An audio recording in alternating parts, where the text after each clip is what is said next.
ഈ വേദിയിലും സദസ്സിലുമുള്ള ബഹുമാന്യായ doctor Mohan Gopal sir ഉൾപ്പെടെയുള്ള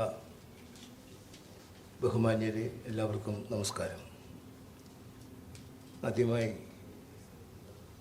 കെ കൊച്ചേട്ടൻ എന്ന വിളിപ്പേരിൽ അറിയപ്പെട്ടിരുന്ന കെ കൊച്ച്, അദ്ദേഹത്തിൻ്റെ ഓർമ്മകൾ അയവിറക്കാനുള്ള ഒരു സംഗമമായി ഇത്തരം ഒരു പരിപാടി നമ്മുടെ തലസ്ഥാന നഗരിയിൽ സംഘടിപ്പിച്ച അതിന് നേതൃത്വം കൊടുത്ത വെൽഫെയർ പാർട്ടിയും അതിൻ്റെ നേതാക്കളെയും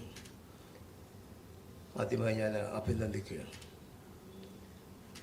സുദീർഘമായ ഒരു സംസാരത്തിന് മുതിരുന്നില്ല, കാരണം അദ്ദേഹത്തെക്കുറിച്ച് ആധികാരികമായി സംസാരിക്കാൻ കഴിയുന്ന ഒരുപാട് വ്യക്തിത്വങ്ങൾ ഈ വേദിയിലുണ്ട്. മോഹൻ ഗോപാൽ സാറിനെ പോലുള്ളവർ സമകാലിക പ്രശ്നങ്ങളെ അപഗ്രഥിച്ചുകൊണ്ട് കെ കൊച്ചിൻ്റെ അനുസ്മരണ പ്രഭാഷണം ഇവിടെ നടത്തുന്നു. എന്നെ സംബന്ധിച്ചിടത്തോളം പ്രാധാന്യമർഹിക്കുന്ന ഒരു കാര്യം, കെ കൊച്ച് എന്ന കൊച്ചേട്ടൻ കേരളത്തിൻ്റെ സാമൂഹിക സാംസ്കാരിക രംഗത്ത് അദ്ദേഹത്തിൻ്റെതായിട്ടുള്ള ഒരു വ്യക്തിമുദ്ര പതിപ്പിച്ച ഒരു വ്യക്തി എന്ന നിലയിൽ അദ്ദേഹത്തിൻ്റെ അനുസ്മരണ സമ്മേളനം ഇവിടെ നടക്കുമ്പോൾ അദ്ദേഹം നിലകൊണ്ടിരുന്ന ഒരു വലിയ ശക്തിയുടെ, വലിയ പ്രസ്ഥാനത്തിൻ്റെ പ്രതിനിധി എന്ന നിലയിൽ അദ്ദേഹത്തെ എന്നും സ്നേഹിക്കുകയും ബഹുമാനിക്കുകയും ആദരിക്കുകയും ചെയ്തിരുന്ന ഒരു വലിയ ജനസമൂഹത്തിൻ്റെ, കേരളത്തിലെ പൊതുസമൂഹം ഏറെ അംഗീകരിച്ചിട്ടുള്ള, കേരളത്തിൻ്റെ പൊതുസമൂഹത്തിൻ്റെ സ്വീകാര്യതയും അംഗീകാരവും നേടാൻ കഴിഞ്ഞിട്ടുള്ള ഒരു പ്രസ്ഥാനത്തിൻ്റെ പ്രതിനിധി, കേരള പുലിയർ മഹാസഭ KPMSൻ്റെ, അതും ശ്രീ പുന്നല ശ്രീകുമാർ സാർ നയിക്കുന്ന KPMSൻ്റെ പ്രതിനിധിയായിട്ടാണ് ഞാൻ ഈ സമ്മേളനത്തിൽ പങ്കെടുക്കുന്നത്. കൊച്ച് അദ്ദേഹത്തിൻ്റെ ദേഹവിയോഗം നടന്ന ആ സമയത്ത് അദ്ദേഹത്തിൻ്റെ സംസ്കാര ചടങ്ങുകളിൽ ബഹുമാന്യനായ ഞങ്ങളുടെ ജനറൽ സെക്രട്ടറിയും കോട്ടയത്തെയും കടുത്തുരുത്തിയിലെയും സഭയുടെ മുഴുവൻ പ്രവർത്തകരും അദ്ദേഹത്തിൻ്റെ സംസ്കാര ചടങ്ങുകളിൽ പങ്കെടുത്തിരുന്നു. അതിനുശേഷം കോട്ടയത്ത് നടന്ന അനുസ്മരണ സമ്മേളനത്തിലും ഞങ്ങളുടെ സഭയുടെ പ്രതിനിധികൾ പങ്കെടുക്കുകയുണ്ടായി. ശ്രീ കെ കൊച്ചിനെ സംബന്ധിച്ചിടത്തോളം അദ്ദേഹം പലപ്പോഴും സഞ്ചരിച്ചിരുന്നത് ഞങ്ങളുടെ പ്രസ്ഥാനത്തിനോട് അടുത്ത വഴികളിലൂടെയായിരുന്നു.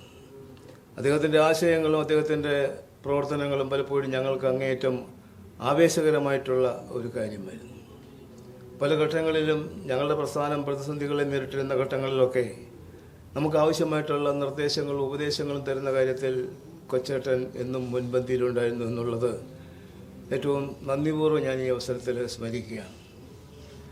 അദ്ദേഹം പ്രതിനിധാനം ചെയ്ത പ്രസ്ഥാനം, ഇവിടെ സൂചിപ്പിച്ചതുപോലെ നമ്മുടെ മാർജിനലൈസ് ചെയ്യപ്പെട്ട സമൂഹം, കേരളത്തിലെ ഏറ്റവും പിന്നോക്ക വിഭാഗത്തിൽ നിൽക്കുന്ന അധസ്ഥിത ജനസമൂഹം, അവർ നേരിട്ടിരുന്ന അവഗണനയും അവർ നേരിട്ടിരുന്ന പ്രശ്നങ്ങളെയും വെല്ലുവിളികളെയും ഒക്കെ അക്ഷരത്തിൻ്റെ ശക്തിയോടെ, ഭാഷയുടെ ശക്തിയോടെ, ആശയ സമ്പന്നത കൊണ്ട് നേരിട്ട ഒരു വ്യക്തിത്വത്തിൻ്റെ ഉടമയായിരുന്നു കെ കൊച്ച് എന്ന കൊച്ചേട്ടൻ.